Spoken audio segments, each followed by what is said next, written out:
Assalamualaikum warahmatullahi wabarakatuh. Hello everyone, how are you today?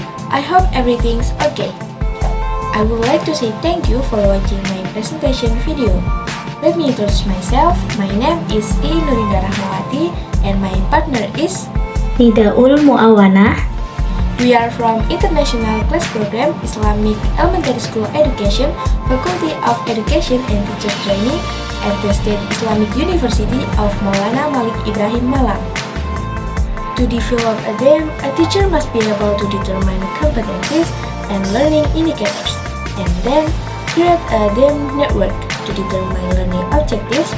A teacher must be able to understand competencies that are adjusted to students' conditions so that they become a continuous DEM.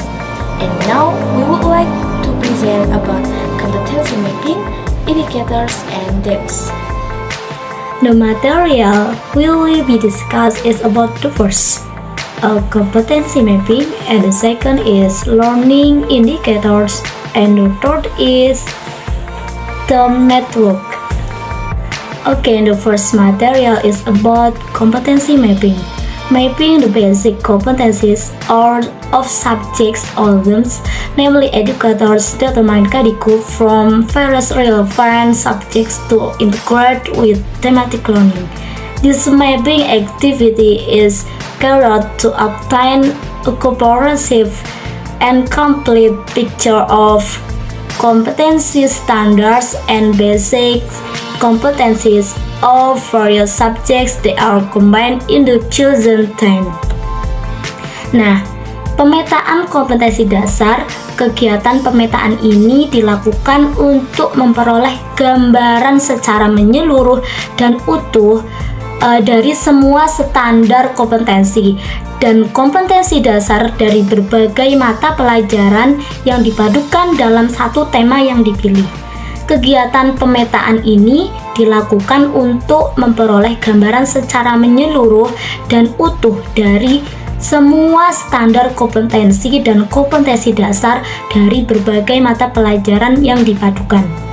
Nah, mempelajari standar kompetensi dan kompetensi dasar yang terdapat dalam masing-masing mata pelajaran dilanjutkan dengan mengidentifikasi kompetensi dasar dari beberapa mata pelajaran yang dapat dipadukan. And the second material is about learning indicators. Rumusan indikator yang benar tergantung pada kemampuan guru dalam memahami ketentuan merumuskan indikator pencapaian kompetensi dasar. Perumusan indikator yang benar akan menjadi tolak ukur keberhasilan siswa dalam mencapai kompetensi yang diharapkan. Nah, bagaimana langkah-langkah merumuskan indikator? Kita lihat slide berikut ini. Competency Achievement Indicators or GPA are used as a guideline in the first develop learning materials, yakni mengembangkan materi pembelajaran. Materi pembelajaran yang dikembangkan harus sesuai dengan indikator yang telah dirumuskan. Perumusan IPK yang cermat memberikan arah dalam pengembangan materi pembelajaran yang efektif sesuai dengan karakteristik mata pelajaran, potensi, dan kebutuhan siswa. And the second is designing learning activities, yakni desain pembelajaran yang dikembangkan hendaknya sesuai dengan IPK atau dapat memberikan gambaran kegiatan pembelajaran yang efektif. IPK yang menuntut kompetensi pada aspek prosedural menunjukkan agar kegiatan pembelajaran dilakukan dengan strategi discovery inquiry. And the third is develop teaching materials. Apa itu develop teaching materials? Nah, bahan ajar yang dikembangkan oleh guru pasti bertujuan untuk menunjang pencapaian kompetensi siswa. Pemilihan bahan ajar yang tepat disesuaikan dengan tuntutan IPK sehingga dapat meningkatkan pencapaian kompetensi secara maksimal. And the fourth is design and carry out an assessment of learning outcomes. Apa yang dimaksud dengan merancang dan melaksanakan penilaian hasil belajar, yakni indikator menjadi pedoman dalam merancang, melaksanakan, serta mengevaluasi hasil belajar siswa. Rancangan penilaian memberikan acuan dalam menentukan bentuk dan jenis penilaian serta pengembangan indikator penilaian. And the next is formulating indicators. Dalam merumuskan sebuah indikator, guru harus memperhatikan beberapa hal. The first is indicators are formulated from KD. Indikator dirumuskan dari kompetensi dasar. And the second is using operational verb or KKO that can be measured. Yang kedua, menggunakan kata kerja operasional yang dapat diukur. And the third is indicators are formulated in simple, clear, and easy to understand sentence. Yang ketiga, indikator dirumuskan dalam kalimat yang simple, jelas, dan mudah dipahami. The fourth is don't use words that have multiple meanings. Jangan menggunakan kata yang memiliki makna ganda. And the fifth is it contains only one action and one method. Hanya mengandung satu tindakan dan satu materi. And the last is pay attention to the characteristic of the subjects, the potential and needs of students, school, communities, and environment. Yang terakhir, memperhatikan karakteristik mata pelajaran, potensi, dan kebutuhan siswa, sekolah, masyarakat, dan lingkungan.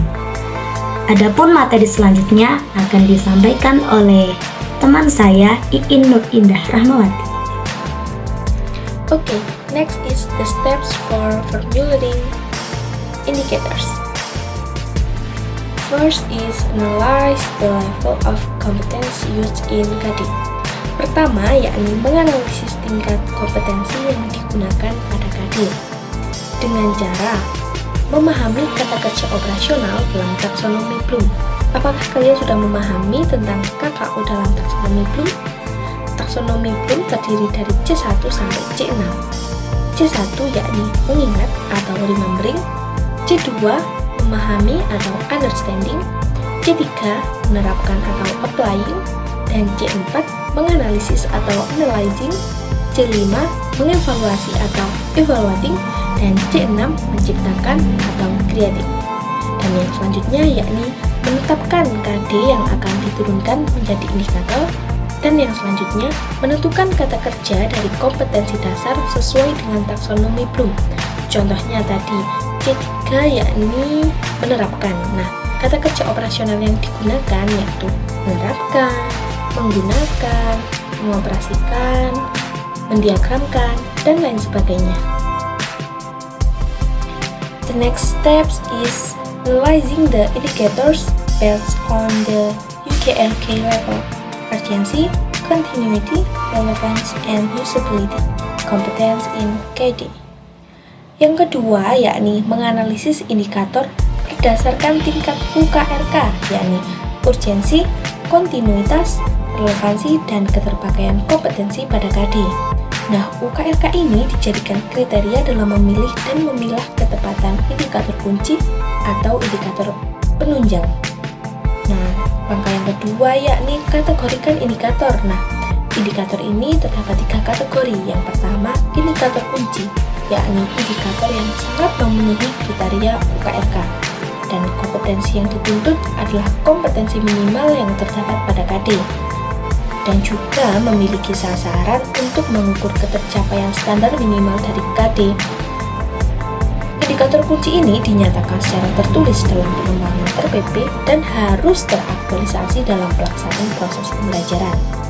Indikator yang kedua yakni indikator pendukung atau indikator prasyarat. Indikator ini membantu peserta didik memahami indikator kunci, dan kompetensi yang sebelumnya telah dikuasai siswa dikaitkan dengan indikator kunci yang dipelajari. Dan indikator yang terakhir yakni indikator pengayaan. Indikator ini mempunyai tuntutan kompetensi yang melebihi dari tuntutan kompetensi standar minimal. Tidak harus selalu ada, namun dirumuskan apabila siswa berpotensi memiliki kompetensi yang lebih tinggi dan perlu peningkatan dari standar minimal. Okay, after we understand about competencies mapping and what is learning indicators and step by step for formulating indicators and important things for formulating indicators, we can create a team network. What is team network? Team network adalah jaringan tema. Nah, jaringan tema itu sendiri menghubungkan antara kompetensi dasar dengan tema pemersatu dan mengembangkan indikator pencapaiannya untuk setiap kompetensi dasar yang terpilih. Nah, dengan jaringan tema tersebut akan terlihat kaitan antara tema, kompetensi dasar, dan indikator dari setiap mata pelajaran. Nah, jaringan tema menggambarkan pola hubungan antara tema tertentu dengan sub-sub pokok bahasan yang diambil dari berbagai bidang studi terkait. Dengan terbentuknya jaringan tema, diharapkan peserta didik dapat memahami satu tema tertentu dengan melakukan pendekatan interdisiplin berbagai bidang ilmu pengetahuan. Selain untuk mempermudah pemahaman, jaringan tema juga mengajari pembiasaan agar siswa mampu berpikir secara integratif dan holistik. Okay, next is the steps for compiling a team network. There are 3 stages: first stage, second stage, and third stage. Akan kita bahas satu persatu. Yang pertama, first stage. First stage is most important stage because pada tahap pertama ini yakni tahap permasalahan dan pengembangan tema yang dirancang oleh guru. Contohnya, tema yang dipilih ini akan dikembangkan dengan perspektif kurikulum seperti tujuannya, bahan, lalu apakah yang dipelajari dan cara belajarnya yang baik, juga jauh mana tujuan ini tercapai. Contohnya ketika kita memilih tema diri sendiri. Nah, tujuan dari tema diri sendiri ini apa? Tujuannya yakni mengidentifikasi diri, cara memperkenalkan diri, dan lain sebagainya. Oke, next is second stage atau tahap kedua. Ketika di tahap pertama tadi guru sudah mengambil permasalahan dan pengembangan tema, di tahap kedua ini guru perlu mengembangkan aktivitas-aktivitas pembelajaran berdasarkan permasalahan tersebut. Nah, aktivitas yang direncanakan ini bisa dilihat dari beberapa aspek seperti fungsi, hubungan, refleksi, perspektif, dan juga sebab akibat serta perubahan. Di contoh pertama tadi, kita mengambil tema diri sendiri.